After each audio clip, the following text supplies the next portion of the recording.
This episode of I Work for Him is brought to you by SaferNet, online at safernet.com. You've tuned into I Work for Him, the voice of collaboration for the faith and work movement. We are your hosts, Jim and Martha Brangenberg, and our mission is to transform the workplace of every Christian into a mission field. What does that look like in your workplace? Well, let's find out right now. Did you know that business owners and pastors are pretty much the best at destroying their marriages? Married to their work, or their work is their mistress, is what some exclaim. What is true is that no marriage can handle constant neglect, whether that neglect is in the name of a church ministry or the family business. So why is this happening? Why are pastors and business owners working so hard to provide for those they love, but neglecting them with the love they need by working so hard? Seems like an impossible programming loop, stuck in the inevitability of a downward spiral. Those are pretty good words, by the way. But wait, there is an answer. No marriage needs to end in divorce because of overworking. God has the perfect plan for working through the issues, strong and challenging issues as they are, and preserving and uplifting the marriages of those who serve us so well in the pulpit and behind the counter. Robert and Kaylee Fukui are here today to share from their personal experience growing up as a pastor's kid and a business owner's kid, and how they're here to work with you who call yourselves a Christian business owner. Their book, Tandem, just came out on audiobook, and it's a must-read for anyone running their own business. Robert and Kaylee, welcome back to I Work for Him. Thank you so much, Jim and Martha. What a great introduction. and we'll hopefully give some grace to the business owners and pastors, right? Because it's not just them. So no, but we've been doing this marriage mentoring stuff too, like you guys, a little different scale for a lot of years, and it does seem that they seem to be some of the best at destroying their marriages because of neglect, and I think that.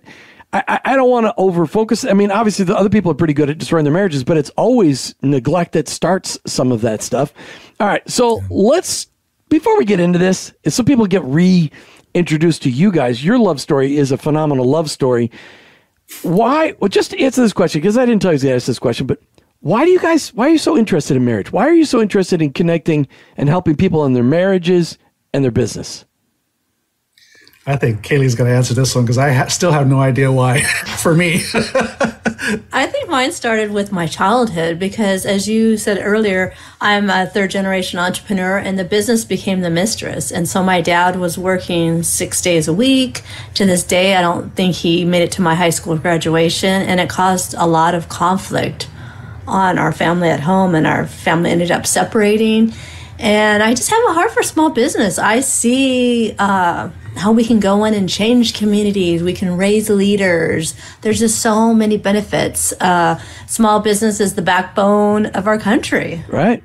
Absolutely. And like I was joking earlier because I was like, I didn't know how I got into the marriage part, because business has always been my life. But, I think when we went to counseling, before we even got married, I mean, that kickstarted things about how, we can do relationship better, because growing up in a pastor's home, they didn't have the closest relationship as husband and wife. They were, at certain periods, they were almost just like roommates. And so I didn't really have a good, healthy model of relationship and how to do conflict and how to resolve issues.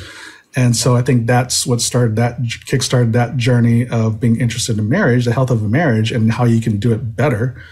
And then just through observation, we started our consulting business. Most entrepreneurs are married. And as you build relationships, they start talking about their home life and the issues, the lack of balance, and the issues that are coming up. And it was and for me, and as a marketer, I'm always big on market research and observation. And I'm like, hey, there's an issue here. And I'm like, oh, is this pretty common? And then I'm a natural problem solver. So I just said, hey, let's fix this thing. So it wasn't so much that I was so interested in helping marriages. It was just seeing what's in front of us, going friends and family and clients, and going, hey, there's a problem we need to fix. Nobody's addressing this. I was getting stuck in my head on the very first thing you said, though, Robert. You said, I don't know how I got into this marriage thing. A girl and a boy fell in love. On a pier. This is how that whole thing started. Now, I know that you meant... she played hard to get. And she said, I'll think about it. I don't know. Okay, so I just had to throw that in there because, those words, they really matter. So let's start with some basis for this conversation. So we're talking talking about your book and now released on audiobook called Tandem, The Married Entrepreneur's Guide for Greater Work-Life Balance. So how long have you guys been married, and how long have you actually been in business together? So we've been married for 18 years. And what's it, 6 years we've been in the business together now, honey? 8 years full time. Oh, 8 That's years, when I okay. left my corporate job. But then we started, because I started the consulting business on the side before I left my corporate job. And so, altogether, I guess you can probably say about 10 years. If you're watching the YouTube video out there, you watched Kaylee just do a shameless plug of their book, Tandem, as she held up her coffee cup and made sure that the words tandem were hitting the camera. Great marketing. She only just missed the little pinky thing. She missed the pinky opportunity there. All right. So she made the mug, by the way. Yeah. Nice. Awesome. You made the actual mug, or you put the Not words the mug, on but the mug? Okay. Yeah. All right. The lettering. Put Tandem on the mug. That's right. Okay. So your business tree word. called Power Couples by Design. Are you still using that name? Because we first met you, it was that's what you were going by. But I know your website is marriedentrepreneur.co. And if you want to buy the book, / I work for him. But Power Couples by Design, I love that name. Like, what is your daily focus today? So when you talk about daily focus, you mean just as like with our clients or with your work, or just our clients. daily habits? It's exactly kind of what you're sharing is helping married entrepreneurs have better work-life balance. How to win in marriage and business at the same time. As we kind of alluded to in the introduction, is our focus gets so much on our accomplishments, our achievements, and what we do, that inevitably our marriage and family takes a back seat. And so, talking about how pastors and business owners can be so good at destroying marriages, a lot of it, and I don't fault them, is because the weight of the world is on their shoulders. The business, the employees, paying for stuff. I mean, everything falls on them. As pastors, salvation and just the health of their flock falls on them, or they take that on. And I think they take it on too much. That's why their focus is all on that. So we help them how to do both the marriage and the business better. So then let's talk about that. Is that what you got this content and said, hey, let's put this, we see what's happening, let's put it into a book? Yeah, I think it was because when I first started noticing, right, there's, one client after another is sharing the same story. They're working so hard in the business that their family life was taking a back seat. And as we started working with them one-on-one, Kaylee and I were talking about, okay, how do we scale this? Not from just a business perspective, but the message. We can only help so many people one-on-one, right? We only have so much time. And even if we do groups, there's only so many people we can help. So we thought the book, and even though people asked us about the book earlier on, and I thought it's too much work, I don't want to do it, right? And so, but I think the reality of no one's really addressing this. And I said, I think we have to write the book, and let's at least get the message out. So at least they have something to get started with helping them do marriage and business better. Well, we also want to have a legacy too, as well. Just to leave something behind after we're gone to help people. Mm-hmm. So what's that legacy that you want to leave? What do you really, if there's one thing you could leave as a legacy that, like, hey, you remember the Fukuis? They lived in Southern California. This is the legacy they left for the nation of the United States. What was that? What's that legacy? I think generations of married entrepreneurs that are really doing it well, and the family line stays intact. Not just stays intact, but prospers. Because when you look at even generationally from business owners, only 30% of first generation business actually can transition to the second, and only about 4% actually go to the fourth generation. So as generations go on, even the business itself suffers and it dies off. And a lot of with that goes relationships, and they go hand in hand. And so I think legacy-wise is have a legacy of these generational businesses and families that are really thriving. I'm sorry. Striving to thrive, learning to thrive. Yeah. Not striving. All right, exactly. Got it. And you talk about striving. So many of us are striving in our businesses to protect all of our data and protect all of our everywhere we go on the internet. We did one thing, and I work for him, and Robert and Kaylee, you guys should consider this too. We grabbed SaferNet, which is a VPN service, internet controls and website filters, and we put it on all of our computers. And we literally can use the public Wi-Fi wherever we go because SaferNet keeps us safe. And we've totally recommended everybody check it out online, safernet.com. It's really been a game changer for us as we travel. Safernet.com.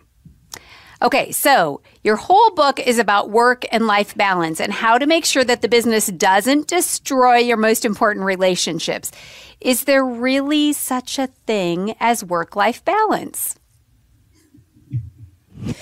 Well, it's more about quality time than it is about quantity. It's not like you're going to have a 50-50.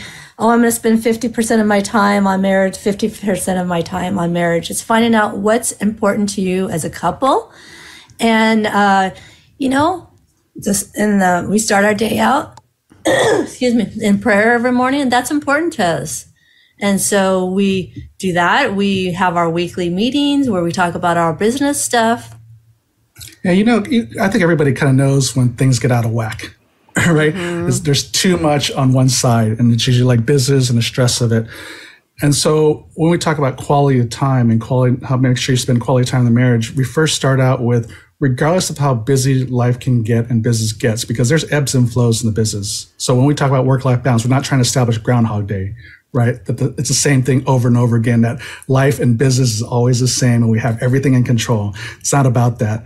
But it is, we do start with, when life gets really busy, what is the bare minimum thing that you and your spouse can do to make sure you're still connected? Well, I think that's the powerful statement, because when you say that things are going to get out of control, I mean, things will unravel at some point in time. It's knowing how to get them back under control. And this balance thing, people, when they think balance, they think of a scale. The things are equally weighted. And sometimes businesses take. But at other times, the whole idea of being a business is that it can also give to your family. And I think it's that reaction when you realize things have gotten out of control, how to respond to that to be able to get them back in control. And part of that's listening to your spouse, because your spouse is going, hey, I noticed that your pillow didn't even get used last night. Or, hey, I noticed that you came in at 2 and you left at 6.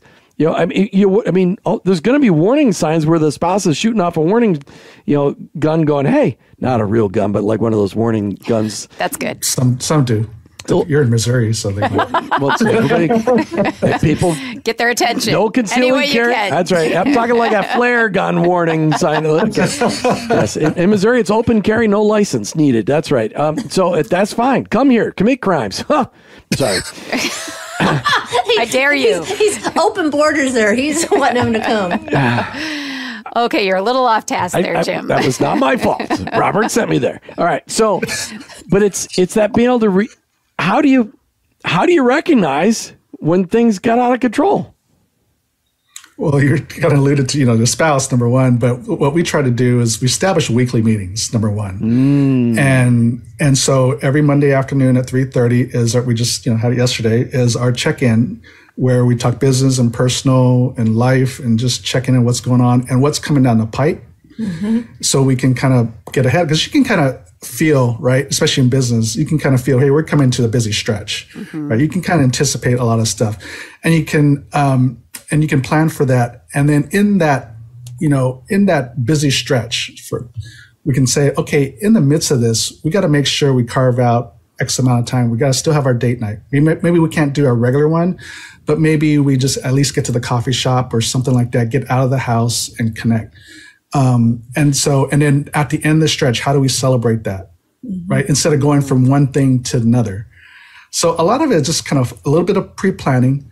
And a lot of it is, hey, how do we deal with this? If things get out of control, how do we deal with it? How do we stay connected? And then we have our morning meetings too. Yeah, and we give each other an encouraging word. And I love that, because that goes a long ways, and that can carry you sometimes through the week. And then, like Robert said, we'll go over our calendar so we know what the expectations are. If he's going to be gone traveling for 2 weeks, I don't want to be caught off guard like, oh my gosh, I didn't know you're going to be gone.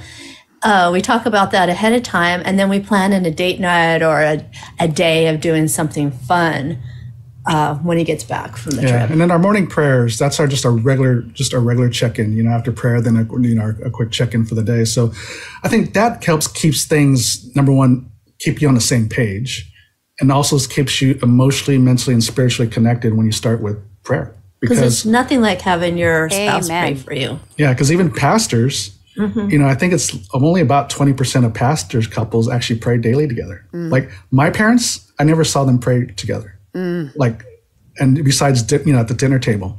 And so, the one thing as Christians, the one solution we have for our marriage that can strengthen our marriage and bring balance and order into our life, we don't even do that. And how much time does that really take? It doesn't take a lot of time to have balance in our life and to have a really healthy marriage and business.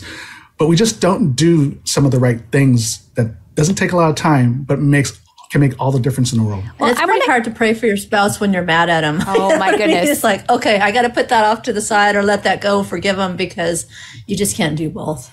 So I want to camp here just another minute. I want to camp here the rest of the show. Yeah, well, that would be fine with me too, because we are 100% in agreement with you guys on this, and often tell couples, like, this is the secret sauce that shouldn't be a secret in marriage. If your relationship with the Lord is really a priority and you really are a Christ follower, then why would you not go to the throne of the Father together? And so I want to take a moment here for you to talk to the listeners directly. Encourage them. If they have never even considered doing this before, or maybe they've done it and they've let it slide, how can they today make a difference in their marriage by approaching this subject with their spouse and taking some action? Well, I just want to say that the big common thing that we hear is we don't have time. So it doesn't have to be a lot of time, and you don't have to pray for like an hour or 2 days. Just sit down together and say like, hey, can I speak blessing over you? And even if your spouse doesn't want to pray back, you can just pray for him together, sit together, hold their hands, wish them a great day, great health, that the Lord is with them, pray over your kids as well. And then I think eventually they'll want to reciprocate that. So we're talking about the absolute secret sauce for every Christian marriage. And let me men listening today, you want to know the sexiest thing you can ever do for your wife? Pray with her. It is the sexiest thing a Christian man can do for his marriage. Based on feedback. Or in our house, it's me taking out the trash. Oh, yeah, that's like the second. Let's pray together, and then I'll take out the trash. That's right, without being asked. That's right, take out the garbage without being asked. Okay, so I'm just going to say this right here. Listeners, if you have maybe never prayed with your spouse before, other than over a meal, I just want to encourage you to take that step. I don't know why Satan makes us feel so timid about this, and Satan gives us so much doubt, because I think that's why, because it's so powerful. So when we hear of things that are powerful, Satan doesn't want them to happen. So wake up at this moment and see that that's why it's maybe been something you've wanted but never approached with your spouse. This can open the doors. And, I would even say, people that have prayed together, taking it to another level and saying, so when we're frustrated in the middle of our workday, there is nothing better than stopping and praying, because again, your plans can get derailed, people can disappoint you, whatever it might be, and it can wreak havoc on all areas of your life. But stopping and praying should be the very natural thing, but yet we've made it so unnatural. I'll speak to the men too, like Jim did. And I said, "You want more sex? Come on," because here's the thing: it's not just prayer. To your meeting when you have a spiritual connection with your wife. And your wife wants to feel loved and appreciated, right? And prayer absolutely does that. And it's spiritual, but then it gets emotional, and then it gets mental, and then it gets physical. And so I'm serious. If you want more sex, to feel more loved, more respected, all the things men want, pray first. And then you're just going to see your wife just blossom. And also what you'll find is a lot of the arguments start to either go away, or they just don't become big deals anymore.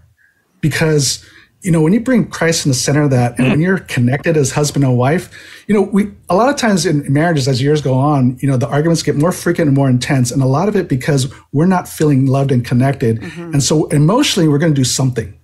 any emotion is good emotion in relationships. And if you're not getting good ones, you're going to fill it with bad ones. And so start with prayer, and it's so easy. And for those of you guys that feel self-conscious about prayer, because I think I was in that camp, and I know a lot of guys are, and I think that's one of the reasons too, is a lot of guys feel self-conscious about prayer. They go, oh, I don't pray. She's a good prayer. She prays good. And they feel self-conscious about it. And I said, don't worry about it. All your wife wants to know is hear the words, God, I love you. We have the best for us.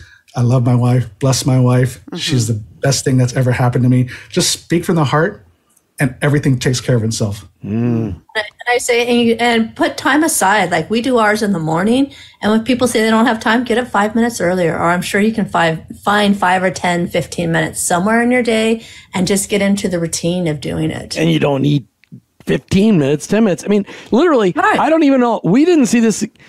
I don't know. I never saw it demonstrated in my own parents' marriage. And my parents, anyway, Martha's parents did pray together, but we just started praying together on our first date and ended every day in prayer after we got married.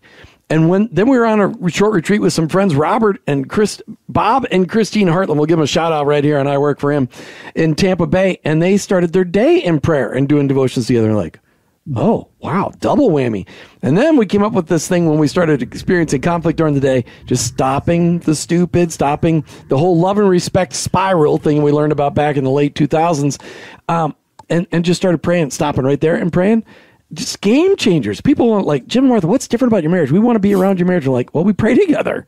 That's the secret. We pray together. And really, I want everybody to know that in Tandem, the book that Robert and Kaylee wrote, there's so many of this great advice about how to have a phenomenal marriage, and then how to have a phenomenal business, and how to have all those things play together nicely.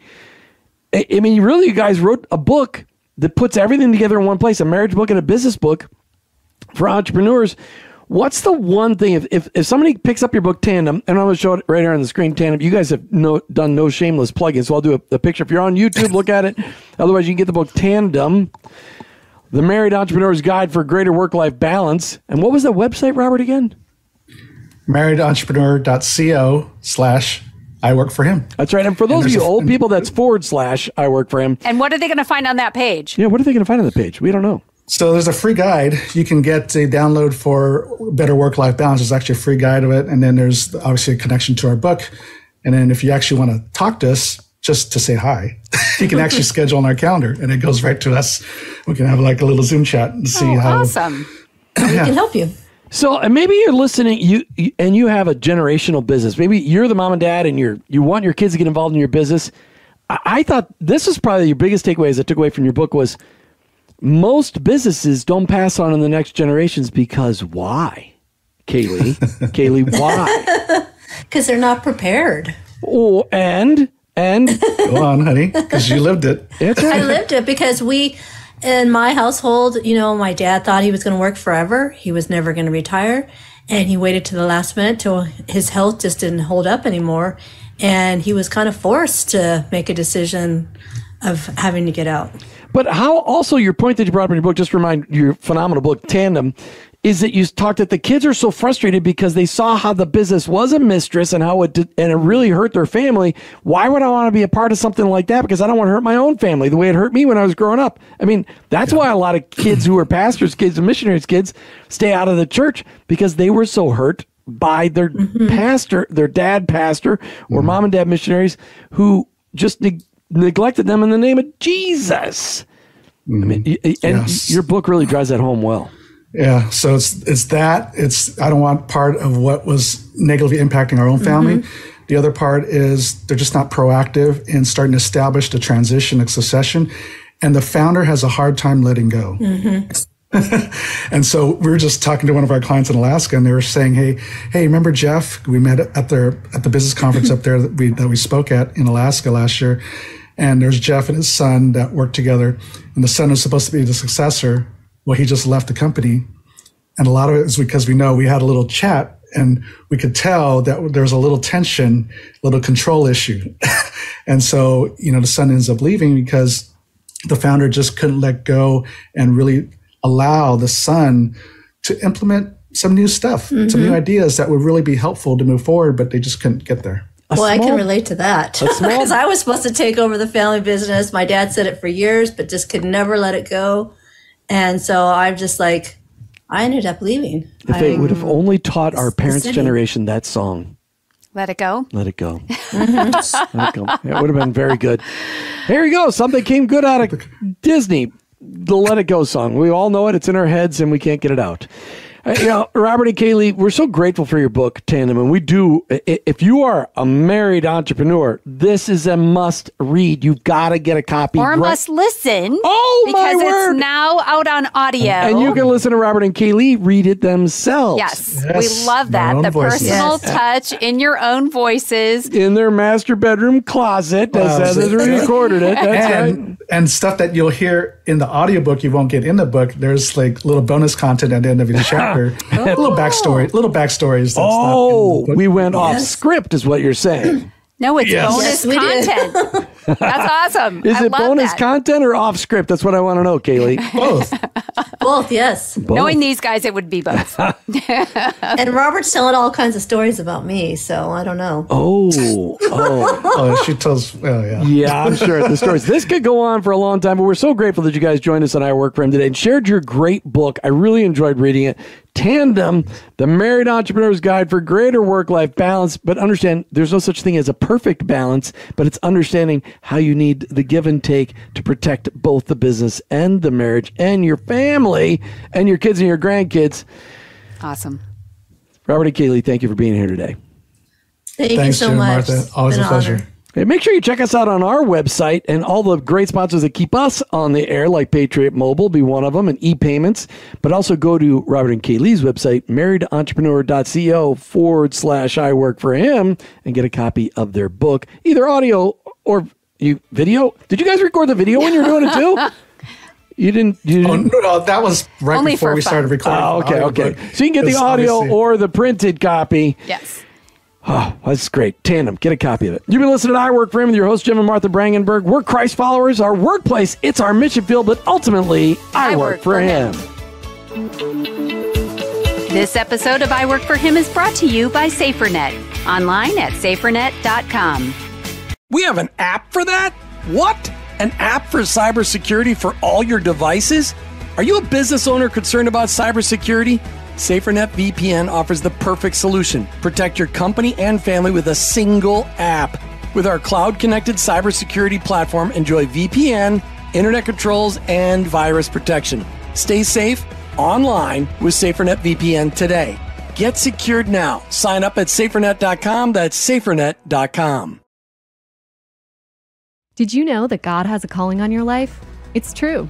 He's called you to bring Jesus to the world. For some, that may look like a pulpit or a foreign mission field, but for most of us, it looks like a construction site, a cubicle, a hospital, or a classroom. Wherever it is that you work, live, volunteer, and invest, that is your mission field. To learn more about integrating your faith into your work and retirement, check out our books, I Work For Him, She Works For Him, and I Retire For Him, by going to iworkforhim.com/bookstore. Thanks for listening to the I Work For Him podcast with your host, Jim and Martha Brangenberg. Please visit iworkforhim.com to learn more about connecting your faith and work, to join the I Work For Him Nation, or subscribe to our weekly blog. You can also follow us on social media at I Work For Him to stay up to date and meet our guests. If today's message spoke to you, please subscribe, rate, and review the show on your favorite podcast platform. Your review will launch more workplace missionaries across America. That's at I Work For Him and online at iworkforhim.com. I work, the number 4, him.com.